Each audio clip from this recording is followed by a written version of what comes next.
What's up guys, how are you everyone? I hope everybody is well. Today I have one Lexus and this car have a problem in AC. Sometimes air coming in face downside like this. That's a fault. When I check with my computer, I got fault B1453 air outlet damper control servo motor, and today I will show you this location. Okay,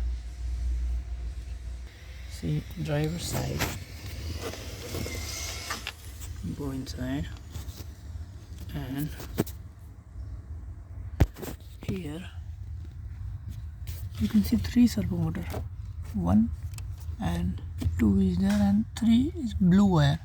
See, this red wire and then brown wire, then blue wire. See, this blue wire is B1453 air outlet damper control servo motor driver side. This one blue color wire.